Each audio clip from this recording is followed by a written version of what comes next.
Bueno, hablar de abstención hay que ver la particularidad de cada país. O sea, los países tienen su propia dinámica y en función de esto yo creo que es necesario analizar la República Dominicana en un contexto que, aunque se compare con otros países, ver las propias realidades que tenemos. Primero hay que partir de que los partidos políticos en la República Dominicana históricamente desarrollan una actividad proselitista amplia que van desde esfuerzo concentrado, cara a cara, mano a mano, caravana, toque de bandera, etc. Sin embargo, lo que hemos observado que en los últimos procesos esas actividades han disminuido. Algunas, como el caso de la caravana, que son muy odiosas porque generan muchos tapones, lo que generan es rechazo de la población, son actividades que es necesario que se vayan retirando, porque ya no es, la política no se puede hacer con ese tipo de proselitismo, pero encuentro con las organizaciones, o sea, con los sectores organizados, los agricultores, los transportistas, los maestros, los profesores, los maestros, los médicos, etcétera. O sea, los sectores organizados, como lo hacen otros países, reunidos en un lugar para presentarles la propuesta. Esas son actividades que hay que mantener. Lo que he observado es que los partidos en este proceso, especialmente en la pandemia, porque es un caso muy especial, se entendía que no, pero ahora no hay pandemia. La mayoría de partidos políticos, especialmente la oposición, pensaron que a través de los medios y las redes sociales podían conectar con el votante. Y muchas veces el votante, si no siente la cercanía del dirigente, del representante del partido en una comunidad, muchas veces no se motiva a ir a votar. Esos son elementos que ocurren. Entonces, eso por un lado. También hay que ver que tenemos instrumentos legales, como el caso de la ley de partidos del 2018, la 33-18, la ley del régimen electoral, que fue reformada recientemente, la 2023. De una u otra manera han ido restringiendo algunas prácticas que los partidos llevaban a cabo en sentido amplio, y que esta práctica, por un lado, afecta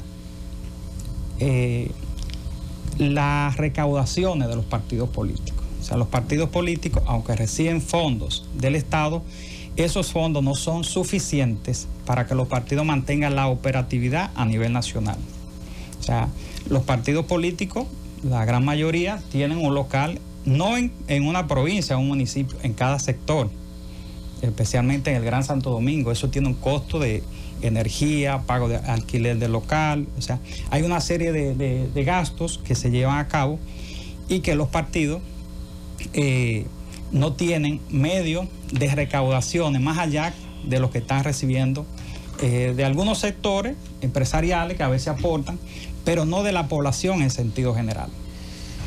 Y entonces esto hace difícil que los partidos puedan llevar a cabo actividades proselitistas, como la señalaba, por el costo que tiene.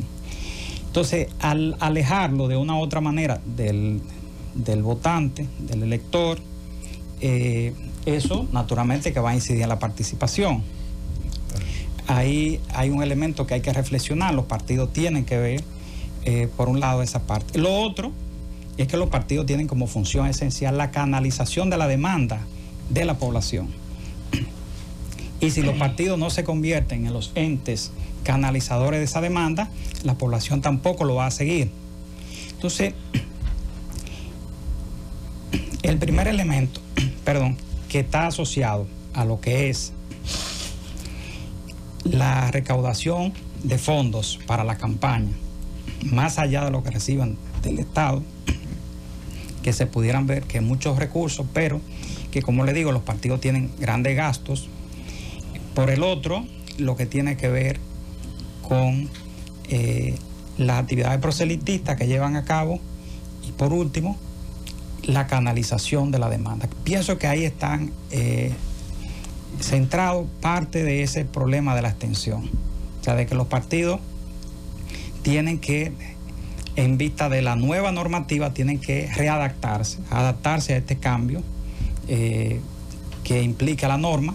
Por ejemplo, en los procesos electorales, tradicionalmente, especialmente en los sectores de escasos recursos, la mayoría de gente que iban a votar eran llevados por los partidos políticos. O sea, los partidos políticos iban a buscar a los electores a su casa y los llevaban a votar. Eso implica una logística para la canalización de ese voto. Entonces, ahora, agrego que también se llegó a una práctica de que muchos de los electores iban a los recintos electorales a vender su voto. O sea, se convirtió el recinto en un mercado persa. Y la normativa han ido regulando esa práctica. Entonces, lo que estamos viendo es... Porque lo estaban comprando. Correcto. No, porque... Exacto.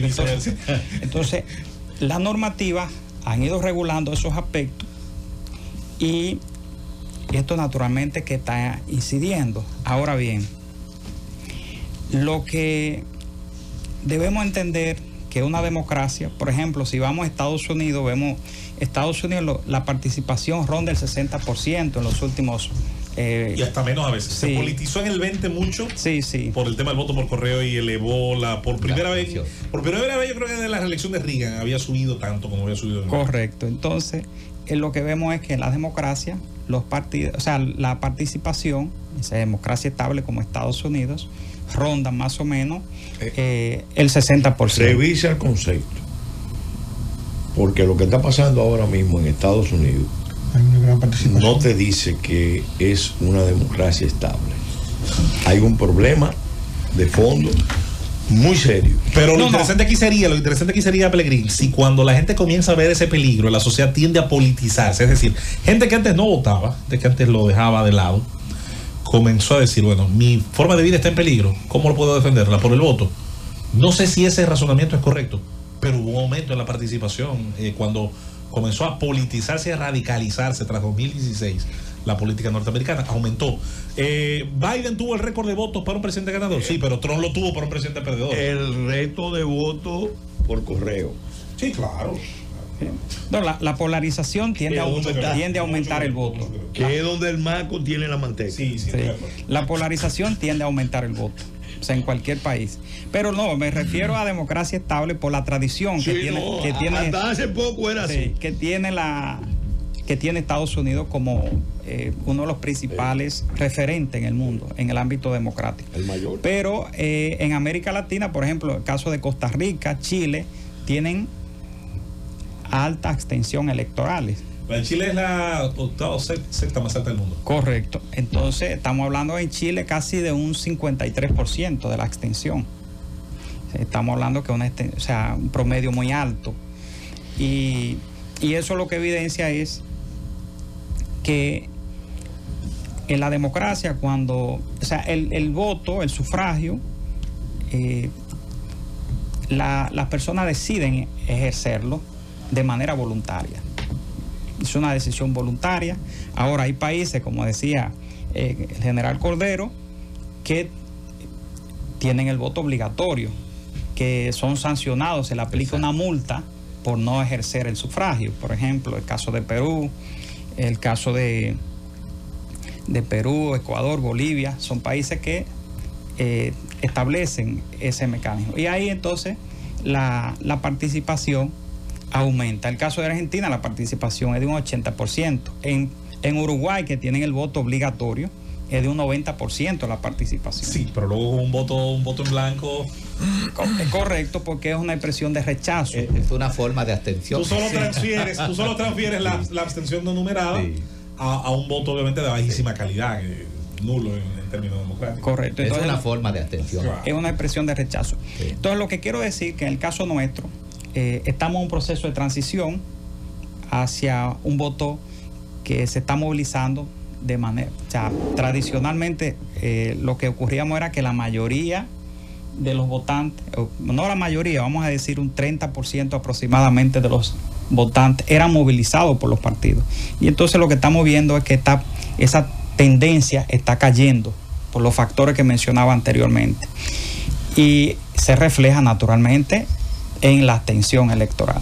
Por lo que nosotros tenemos que acostumbrarnos a la abstención debido a que hay un cambio en la dinámica de la movilización del voto. O sea, ya el voto, el que está yendo a votar por su propia cuenta, en la mayoría de los casos. Esto garantiza que haya un voto más consciente, que eso es importante, un voto más consciente, no un voto dirigido, y entonces se elijan las autoridades en función de un elector consciente.